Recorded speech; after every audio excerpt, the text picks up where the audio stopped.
He attempted to distance himself, but she grasped him firmly. "Just relax, Junior," she said. "I am merely trying to assist." "Zom, what are you doing?" he questioned. "Do not worry, Junior, you will enjoy it.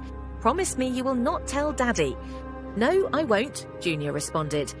Junior was an 8-year-old boy residing with his father and stepmother. His parents had divorced during his early childhood, and he seldom saw his mother. Although Junior cherished his father, he felt uneasy around his stepmother. She was consistently kind to him, yet occasionally her actions made him uncomfortable. One day, while Junior was bathing, his stepmother entered the bathroom. "I will help you wash your back," she said with a smile. Junior felt uneasy but remained silent. As she began to wash his back, she then proceeded to wash his hair and body as well. Junior believed he was too old for his stepmother to be bathing him. He attempted to move away, but she held him firmly. "Just relax, Junior," she reassured him. "I am just trying to help." The following day, Junior's father took him shopping for new clothes. Junior selected a stylish new shirt and some impressive sneakers. However, upon returning home, Junior noticed his stepmother behaving oddly again. She took his new shirt and put it on herself. "I love this shirt," she exclaimed, admiring her reflection in the mirror. "It looks fantastic on me." Junior was perplexed. Why was his stepmother wearing his new shirt? That night, Junior struggled to sleep, his mind preoccupied with his stepmother's peculiar behavior. He pondered why she had bathed with him and why she was wearing his clothes. Junior resolved to discuss the situation with his father, but each time he attempted to bring it up, his father appeared distracted or preoccupied. Junior felt isolated and uncertain about what to do. He understood that he needed to uncover the reasons behind his stepmother's unusual actions. What do you believe Junior should do next? Lying in bed, he stared at the ceiling, feeling trapped. The oddities of his stepmother's behavior weighed heavily on his mind, and he could no longer pretend that everything was fine. He needed to take action. After a restless night, he resolved to confide in someone, perhaps a teacher or a family friend.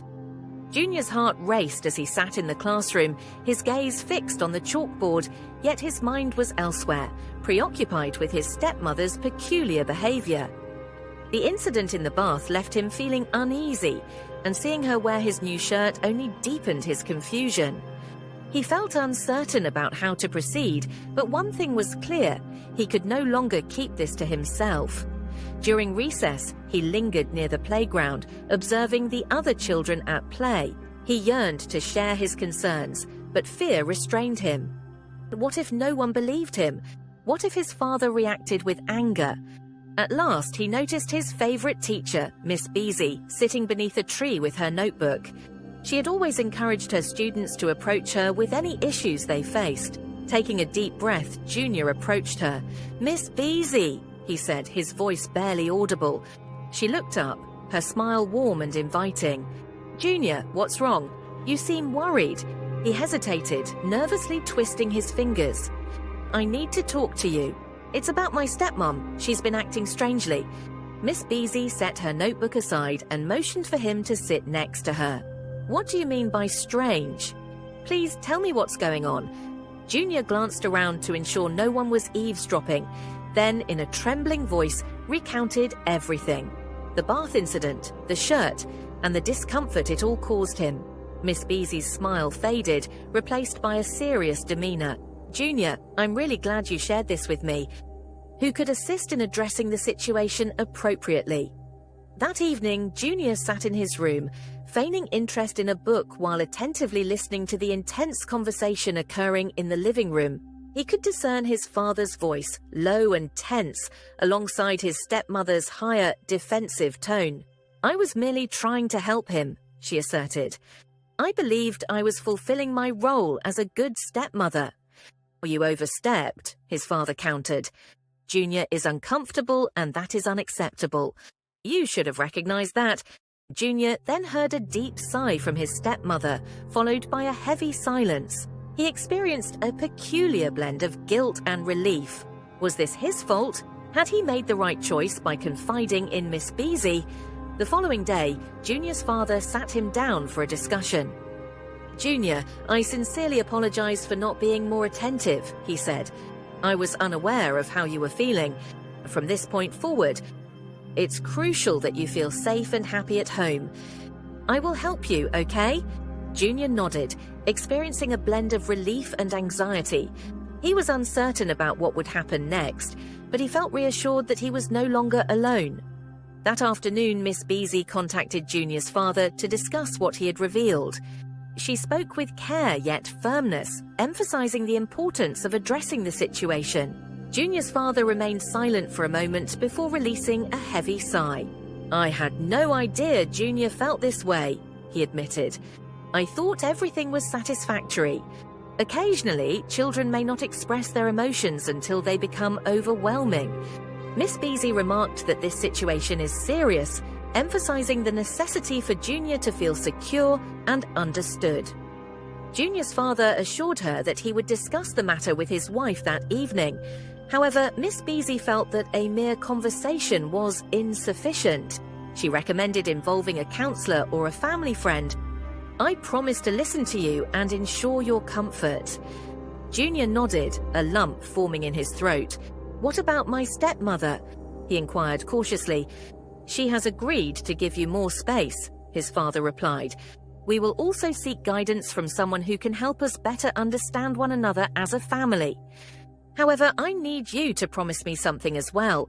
If anything ever makes you feel uncomfortable again, you must inform me immediately. Can you do that? Junior nodded once more, affirming, I promise. In the weeks that followed, changes began to unfold. Junior's stepmother expressed her apologies, acknowledging that she had not realized her actions were making him uncomfortable. She began attending therapy to learn about boundaries. Junior's father also made a concerted effort to spend more quality time with him, inquiring about his day and ensuring he felt heard. Nevertheless, Junior remained cautious. He could not dismiss the peculiarity and discomfort of those past moments, so he remained vigilant regarding his stepmother, always on the lookout for any indications that circumstances might revert to their previous state. Despite the apparent improvement in their situation, he was unable to rid himself of the suspicion that there was more to his stepmother's demeanor than she revealed. One late night, as Junior lay in bed, he heard faint footsteps outside his door. His heart raced, and he remained motionless, barely able to breathe as the doorknob turned slowly. Junior, his stepmother's voice called gently from the hallway. His stomach sank, and he chose not to respond, tightly closing his eyes and feigning sleep.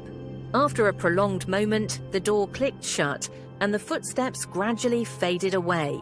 The following day, Junior confided in his father about everything that had transpired. This time, his father acted without delay, reaching out to a family friend who was a counselor to help them uncover the truth. Junior came to understand that voicing his concerns had been the correct decision all along. He learned that it is acceptable to feel apprehensive, and that sharing his feelings with someone he trusted could significantly impact his situation.